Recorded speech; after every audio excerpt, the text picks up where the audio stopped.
नमस्कार बच्चों, हम लोग आज इलेक्ट्रोकेमिस्ट्री के कुछ स्पेशल न्यूमेरिकल करने जा रहे हैं जो आप लोगों को काफी ज्यादा पसंद आएंगे, है ना।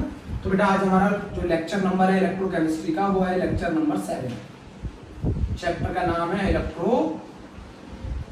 ये मेरा फेवरेट क्वेश्चन है, तो बच्चों मैं क्वेश्चन करा रहा हूँ, ये मेरा फेवरेट क्वेश्चन है और ये क्वेश्चन है जी एडवांस 2015।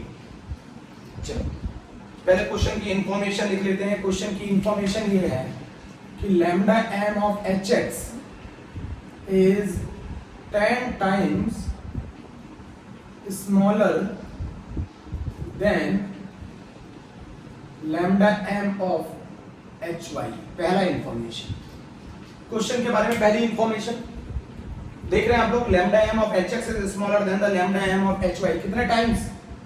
10 टाइम्स।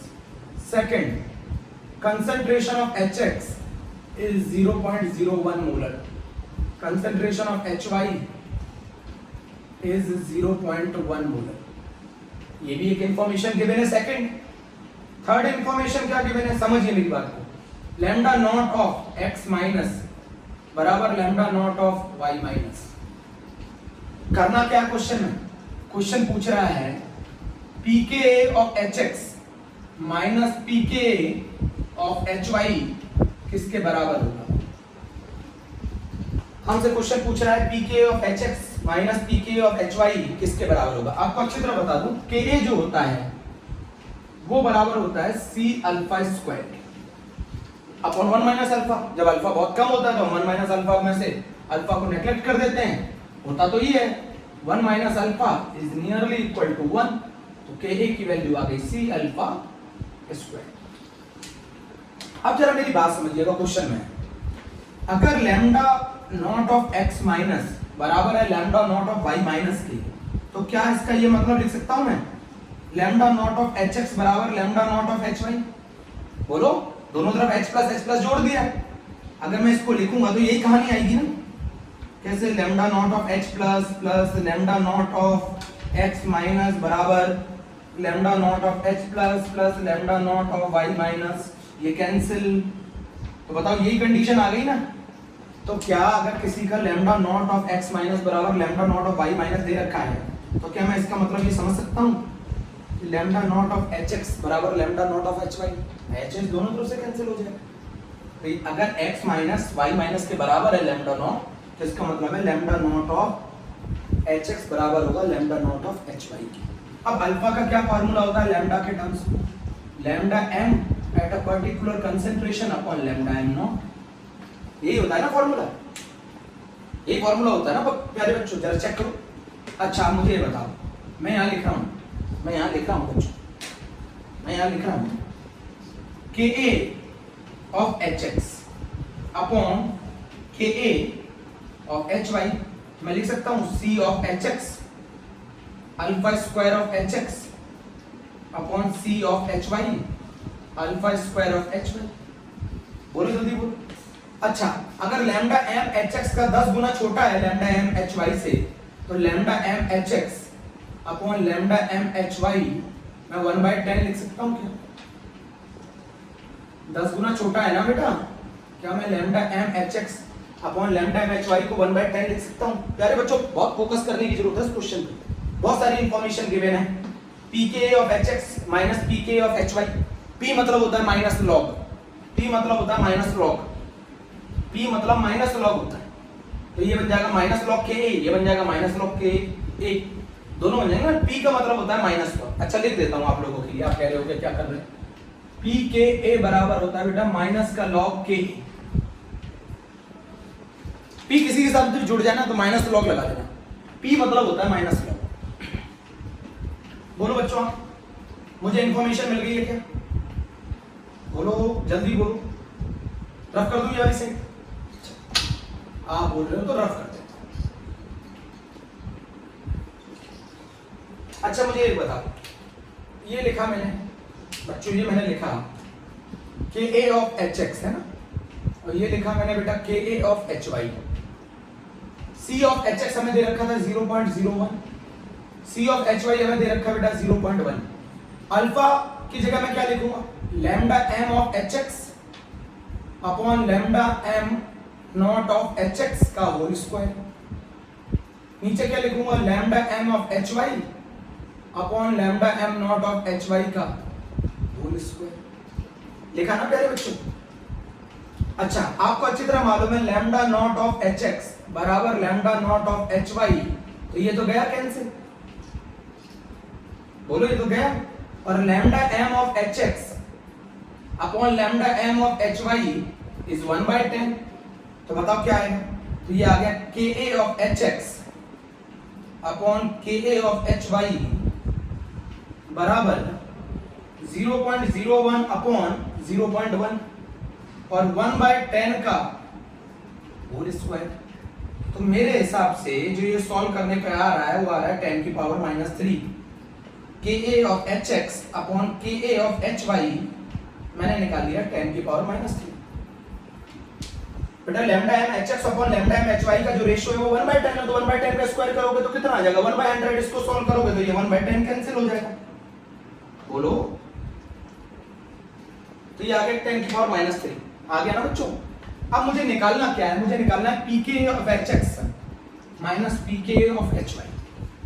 मुझे निकालना है pk of hx minus pk of hy। तो अब ये देखो हमारा आ गया, हमारा क्वेश्चन में आ गया ka of hx upon ka of hy। आप आराम से देखें क्वेश्चन बराबर आ गया 10 की power -3 taking minus log on both side. बताओ मैं क्यों ले रहा हूं माइनस लॉग बोथ साइड, क्योंकि मुझे pk बनाना है। तो लॉग में आपको मालूम है डिवाइड में माइनस होता है, तो ये बन जाएगा माइनस का log ka of hx minus का लॉग ka ऑफ hy। बेटा मैंने लॉग की प्रॉपर्टी लगा दी है, लॉग जब डिवाइड में होता है तो माइनस होता है, बराबर माइनस का लॉग 10 की पावर -3। इतने टर्म को मैं लिख सकता हूं ना, इतने टर्म को मैं लिख सकता हूं क्या pk, इतने टर्म को मैं लिख सकता हूं pk, इसको pk ऑफ hy। और अगर मैं इसको सॉल्व करता हूं, समझ रहे हैं ना, लॉग की प्रॉपर्टी सॉल्व करता हूं, तो this will become pk of hx minus pk of hy equals to beta equals to -3 log 10। Log की प्रॉपर्टी लगा दी, log m की पावर n होगा तो n log m लिख देंगे ना, log 10 की वैल्यू 1 होती है। ये आंसर आ गया pk of hx minus pk of hy is equal to 3। Note कर लो pk ऑफ hx बराबर pk of hy is equal to 3। ये इसका आंसर है बेटा, मेरा फेवरेट क्वेश्चन है, प्लीज इसे आप नोट कर लो। बेटा मैंने k निकाल दिया, फिर मैंने नेगेटिव लॉग ले लिया दोनों side, taking minus log on both side. तो यहाँ माइनस लॉग लगा दिया, फिर लॉग की प्रॉपर्टी लगा दी, लॉग माइनस में होता है, लॉग डिवाइड में होता है तो माइनस करते हैं। लॉग m अपॉन n की प्रॉपर्टी लगा देना, जिन बच्चों को नहीं मालूम लॉग m अपॉन n क्या होता है, सब बच्चों को मालूम है। इसका मतलब होता है log m minus log n। दो प्रॉपर्टी लगा दी, एक लगा दी लॉग m की पावर n, बायो वाले बच्चों को नहीं मालूम होता n log m। थोड़ा सा बायो वाले बच्चे लॉग में थोड़ा सा घबराते हैं, वो लोग लिखते। बेटा ये मेरा बहुत अच्छा क्वेश्चन एक हो गया है, या IIT एडवांस 2015 में आया है, प्लीज बच्चों इसको नोट कर लो। मैं एक और बहुत शानदार क्वेश्चन करा रहा हूँ, मैं बच्चों एक और बहुत शानदार क्वेश्चन करा रहा हूँ।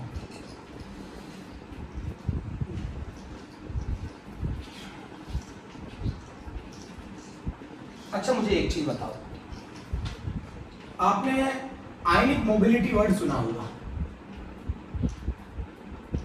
आयंस के मूव करने की एबिलिटी। अब इसका हाइड्रेशन एनर्जी से क्या लेना देना है, अब मैं आपको बताता हूं। हाइड्रेशन एनर्जी जो होती है वो डायरेक्टली प्रोपोर्शनल होती है चार्ज के, और हाइड्रेशन एनर्जी जो होती है वो इनवर्सली प्रोपोर्शनल होती है साइज की। चार्ज अपॉन साइज रेशियो को हम लिख सकते हैं चार्ज डेंसिटी। तो हाइड्रेशन एनर्जी चार्ज डेंसिटी के डायरेक्टली प्रोपोर्शनल। चार्ज डेंसिटी उसी की ज्यादा होगी जिसका साइज छोटा होगा और जिसमें चार्ज ज्यादा होगा। जिसका साइज छोटा और जिसमें चार्ज ज्यादा होगा उसकी चार्ज डेंसिटी ज्यादा होगी। अब आपको मैं बताऊं, जिसकी चार्ज डेंसिटी ज्यादा होगी पानी में उसका वाटर मॉलिक्यूल ज्यादा स्वागत करते हैं, मतलब ज्यादा वाटर मॉलिक्यूल उससे एसोसिएट करते हैं। जैसे अगर मैं बात करूं लिथियम प्लस की और सोडियम प्लस की, तो दोनों को वाटर मॉलिक्यूल सराउंड करेंगे, बट ज्यादा किसको सराउंड करेंगे? बोलो ज्यादा किसको सराउंड करेंगे? ज्यादा सराउंड करेंगे लिथियम को। क्यों ज्यादा सराउंड करेंगे लिथियम को? क्योंकि लिथियम की चार्ज डेंसिटी क्या है? ज्यादा है। लिथियम की चार्ज डेंसिटी ज्यादा है, लिथियम की चार्ज डेंसिटी ज्यादा है, तो लिथियम के प्लस चार्ज और इनके बीच में होगा अट्रैक्शन। इस अट्रैक्शन की वजह से एनर्जी क्या करेगी? रिलीज करेगी। सोडियम को भी वाटर मॉलिक्यूल सराउंड करेंगे, बट उतने नहीं करेंगे। क्यों नहीं करेंगे? क्योंकि सोडियम की चार्ज डेंसिटी लिथियम के कंपैरिजन में कम है। सोडियम की चार्ज डेंसिटी लिथियम के कंपैरिजन में कम है। सोडियम की चार्ज डेंसिटी लिथियम के कंपैरिजन में कम है, तो सोडियम के केस में हाइड्रेशन एनर्जी कम होगी। सोडियम के केस में हाइड्रेशन एनर्जी कम होगी। अब मैं आपको बताऊं, अगर मैं हाइड्रेशन एनर्जी का ऑर्डर लिखता हूं मेरे प्यारे बच्चों, अगर मैं हाइड्रेशन एनर्जी का ऑर्डर लिखता हूं, तो सबसे ज्यादा हाइड्रेशन एनर्जी होगी लिथियम प्लस की, देन सोडियम प्लस की, देन पोटेशियम प्लस की, देन रुबिडियम प्लस की। ये क्वेश्चन आया है नीट में 2019 में, बहुत आसान क्वेश्चन है बेटा। जिसको जितने ज्यादा वाटर मॉलिक्यूल सराउंड करेंगे उसके केस में उतनी ज्यादा एनर्जी रिलीज करेगी, उतनी ज्यादा हाइड्रेशन एनर्जी होगी। बेटा किसका ज्यादा स्वागत कर रहे हैं वाटर मॉलिक्यूल? लिथियम का स्वागत ज्यादा कर रहे हैं ना। क्यों कर रहे हैं? क्योंकि लिथियम पे चार्ज डेंसिटी ज्यादा है, तो ज्यादा वाटर मॉलिक्यूल उसकी तरफ अट्रैक्ट होंगे। ज्यादा वाटर मॉलिक्यूल उसकी तरफ अट्रैक्ट होंगे तो ज्यादा एनर्जी रिलीज करेगी। बेटा ये अट्रैक्शन है ना, तो एनर्जी रिलीज करेगी। तो लिथियम के केस में हाइड्रेशन एनर्जी सबसे ज्यादा, देन सोडियम के केस में, देन पोटेशियम के केस में, देन रुबिडियम के केस में। तो हाइड्रेशन एनर्जी सबसे ज्यादा किसके केस में? लिथियम के, देन सोडियम के, देन पोटेशियम के, देन रुबिडियम के। अब सुनो जरा, मेरी बात सुनो। तो अब मेरी बात आती है हाइड्रेटेड रेडियस की। अब हाइड्रेटेड रेडियस का मतलब है पानी में जाने के बाद किसका साइज सबसे बड़ा हो जाएगा? जिसके साथ जितने ज्यादा वाटर मॉलिक्यूल एसोसिएट करेंगे उसका साइज उतना ज्यादा बड़ा हो जाएगा पानी में जाने के बाद। वाटर में जाने के बाद जिसके साथ जितने ज्यादा वाटर मॉलिक्यूल एसोसिएट करेंगे, तो मुझे एक चीज बताओ, किसके साथ ज्यादा वाटर मॉलिक्यूल एसोसिएट कर रहे हैं? किसके साथ ज्यादा वाटर मॉलिक्यूल एसोसिएट कर रहे हैं? किसके साथ ज्यादा वाटर मॉलिक्यूल एसोसिएट कर रहे हैं? लिथियम के साथ। तो हाइड्रेटेड रेडियस उसी की ज्यादा होगी, हाइड्रेटेड रेडियस उसी की ज्यादा होगी जिसकी हाइड्रेशन एनर्जी ज्यादा होगी। तो एक्वस में लिथियम का साइज सबसे बड़ा होता है। एक्वस में लिथियम का साइज सबसे बड़ा होता है। एक्वस में लिथियम का साइज सबसे बड़ा होता है बच्चों। पानी में जाने के बाद लिथियम का साइज सबसे बड़ा होता है, क्योंकि इसको सबसे ज्यादा वाटर मॉलिक्यूल सराउंड करते हैं और सबसे ज्यादा वाटर मॉलिक्यूल इसके साथ जुड़े होते हैं। तो पानी में जाने के बाद, वाटर में जाने के बाद इसका साइज सबसे बड़ा हो जाता है। किसका? लिथियम का। लिथियम का साइज सबसे बड़ा हो जाता है। आप बोलेंगे ये क्यों बढ़ा रहे हैं? अभी बता रहा हूं। लिथियम का साइज सबसे ज्यादा हो जाता है किसके अंदर जाने के बाद? वाटर के अंदर जाने के बाद। उसकी हाइड्रेटेड रेडियस सबसे ज्यादा। क्यों? उसकी हाइड्रेशन एनर्जी ज्यादा। हाइड्रेशन एनर्जी ज्यादा तो वाटर मॉलिक्यूल सबसे ज्यादा सराउंड किसको करेंगे? लिथियम को। क्यों सबसे ज्यादा सराउंड करेंगे? क्योंकि उसकी चार्ज डेंसिटी ज्यादा।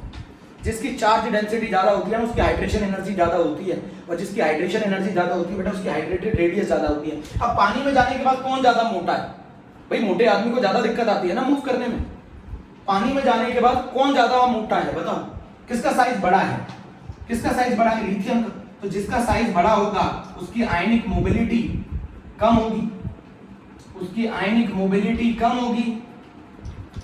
तो आयनिक मोबिलिटी किसकी कम होगी? Ionic mobility is inversely proportional to the hydrated radius. और हाइड्रेटेड रेडियस सबसे ज्यादा किसकी है? लिथियम की। तो आयनिक मोबिलिटी सबसे कम होगी लिथियम की, देन सोडियम की, देन पोटेशियम की, देन रुबिडियम की। तो रुबिडियम सबसे आसानी से मूव कर सकता है किसमें? रुबिडियम सबसे आसानी से ज्यादा मूव कर सकता है वाटर के अंदर, क्योंकि उसकी हाइड्रेटेड रेडियस सबसे कम है, क्योंकि उसको सबसे कम वाटर मॉलिक्यूल ने सराउंड किया, क्योंकि उसकी हाइड्रेशन एनर्जी कम है। ये पॉइंट बेटा बहुत इंपॉर्टेंट है, बहुत इंपॉर्टेंट। अब मैं आपको इसी पॉइंट से आगे लेके चल रहा हूं, ये पूरा आप इस चीज को पढ़ लीजिए बेटा। पानी में डिसॉल्व करने पर हाइड्रेशन एनर्जी सबसे ज्यादा लिथियम की होगी, क्योंकि उसकी चार्ज डेंसिटी ज्यादा है। चार्ज डेंसिटी ज्यादा है तो हाइड्रेशन एनर्जी ज्यादा होगी। हाइड्रेशन एनर्जी ज्यादा होगी तो हाइड्रेटेड रेडियस ज्यादा होगी। हाइड्रेटेड रेडियस ज्यादा होगी तो आयनिक मोबिलिटी कम होगी। अब मुझे एक क्वेश्चन आता है, कोलार्स लॉ का क्वेश्चन आता है, बहुत बेहतरीन क्वेश्चन। जी ने पूछा है 2019 में। बच्चों बहुत ध्यान से सुनिएगा क्वेश्चन क्या कह रहा है। पूछ रहा है, ये मैंने दोनों लाइन दे रखी, ये मैंने लैम्डा एम दे रखा है, ये रूट सी दे रखा है। कोलार्स लॉ का क्वेश्चन था, मैंने बताया था कोलार्स लॉ में molar conductivity Debye Hückel सैगर इक्वेशन सबका। कोई पूछ रहा है इनमें से कौन सी लाइन NaCl के लिए होगी और कौन सी लाइन KCl के लिए होगी। क्या मैंने ये जो लिखा है ये सही है? मैं आपको बता दूं, दोनों स्ट्रॉन्ग इलेक्ट्रोलाइट है, दोनों स्ट्रॉन्ग इलेक्ट्रोलाइट है, दोनों कंप्लीटली डिसोशिएट होंगे, कंप्लीटली डिसोशिएट होंगे। आप बोलेंगे बिल्कुल सही है सर, कंप्लीटली डिसोशिएट होंगे। दोनों में नंबर ऑफ आयन सेम, दोनों में नंबर ऑफ आयन सेम। मैं कंसंट्रेशन को क्या कर रहा हूं प्यारे बच्चों, नंबर ऑफ आयन सेम है, मैं कंसंट्रेशन को क्या कर रहा हूं, कम कर रहा हूं। तो किसका मोलर कंडक्टेंस ज्यादा बढ़ रहा है? आप देख रहे हैं KCl का ज्यादा बढ़ रहा है। बेटा दोनों में Cl तो सेम, Cl को मत देखो, जो चीज सेम होती है उसको नहीं देखते। Cl दोनों में सेम है, दोनों कंप्लीटली डिसोशिएट है, दोनों में नंबर ऑफ आयंस, बेटा दोनों कंप्लीटली डिसोशिएट होते हैं, दोनों में नंबर ऑफ आयंस सेम। फिर भी KCl की लैम्डा m मोलर कंडक्टेंस ज्यादा क्यों है, उसका रीजन बताता हूं। मैंने आपको बताया था स्ट्रॉन्ग इलेक्ट्रोलाइट के केस में लैम्डा m डाइल्यूशन के साथ इसलिए इंक्रीज करता है क्योंकि आयनिक मोबिलिटी इंक्रीज करती है। नंबर ऑफ आयंस पे तो फर्क नहीं पड़ता ना स्ट्रॉन्ग इलेक्ट्रोलाइट में, नंबर ऑफ आयंस तो remain same, number of ions remain same. बच्चों मेरी बात समझो, स्ट्रॉन्ग इलेक्ट्रोलाइट के केस में लैम्डा m बढ़ता है डाइल्यूशन करने पे। क्यों बढ़ता है? क्योंकि आयनिक मोबिलिटी बढ़ती है। अच्छा अब बताओ किसकी आयनिक मोबिलिटी ज्यादा बढ़ रही है डाइल्यूशन करने पर? अभी सिखाया किसकी आयनिक मोबिलिटी ज्यादा बढ़ रही है डाइल्यूशन करने पर। तो आयनिक मोबिलिटी जो ज्यादा बढ़ रही है डाइल्यूशन करने पर वो K+ की बढ़ रही है एज कंपेयर टू Na+। तो जिसकी आयनिक मोबिलिटी बढ़ेगी, इसीलिए lambda m of K+ should be greater than the lambda m of Na+। इसीलिए lambda m of K+ lambda m of Na+ से ज्यादा है, क्योंकि K+ की आयनिक मोबिलिटी ज्यादा है। भाई K+ की आयनिक मोबिलिटी ज्यादा है, एक्वस में जाने के बाद K+ की मूव करने की टेंडेंसी ज्यादा है, तो वो उसका मोलर कंडक्टेंस ज्यादा होगा। स्ट्रॉन्ग इलेक्ट्रोलाइट के केस में नंबर ऑफ आयन से डिसाइड नहीं कर पाएंगे यहाँ पर, क्योंकि स्ट्रॉन्ग इलेक्ट्रोलाइट तो कंप्लीटली डिसोशिएट हो जाते हैं, number of ion remain same, ionic mobility पे डिपेंड करता है लैम्डा m। अब मैं रिजल्ट लिख रहा हूं बेटा, लास्ट रिजल्ट। बच्चों मेरा रिजल्ट देखो क्या बता रहा हूं। अगर आप डाइल्यूशन करते हो, अगर आप डाइल्यूशन करते हो तो कंडक्टिविटी घट जाती है, डाइल्यूशन करने पर कंडक्टिविटी कम हो जाती है, number of ions per centimetre cube per unit volume कम हो जाता है। डाइल्यूशन करने पर लैम्डा m मोलर कंडक्टेंस बढ़ जाता है। क्यों? अगर मैं स्ट्रॉन्ग इलेक्ट्रोलाइट लेता हूं तो मैं लिखूंगा क्योंकि आयनिक मोबिलिटी बढ़ती है, और अगर मैं वीक इलेक्ट्रोलाइट लिखूंगा, अगर मैं वीक इलेक्ट्रोलाइट लिखूंगा तो उसके केस में ज्यादा बढ़ता है। अगर मैं वीक इलेक्ट्रोलाइट लिखूंगा तो मैं उसके केस में लिखूंगा दोनों चीजें बढ़ती हैं, नंबर ऑफ आयंस भी बढ़ते हैं और आयनिक मोबिलिटी भी बढ़ती है। प्यारे बच्चों इसको लिख लो। तो लैम्डा m डाइल्यूशन करने पर बढ़ता है स्ट्रॉन्ग। आप लैम्डा m के साथ साथ लैम्डा इक्विवेलेंट भी लिख सकते हैं। तो ये बेटा हमारा पूरा एक टॉपिक क्या हो गया है प्यारे बच्चों, खत्म हो गया है। मैंने आपको बहुत अच्छे न्यूमेरिकल कराए हैं, है ना। आप इनको कर लीजिएगा अपनी कॉपी में बेटा। ये क्वेश्चन बहुत इंपॉर्टेंट है, KCl के लिए इसलिए ऊपर होगा क्योंकि K+ की आयनिक मोबिलिटी Na+ से ज़्यादा है। ये क्वेश्चन जी 2019 में पूछा गया मेंस में। बच्चों इसको लिख लेना, मैंने आपको पहले ही बताया है ये सारे क्वेश्चन पूछे जाएंगे, आप इसको नोट कर लीजिए अच्छे तरीके से। ठीक है बच्चों, ओके, थैंक यू।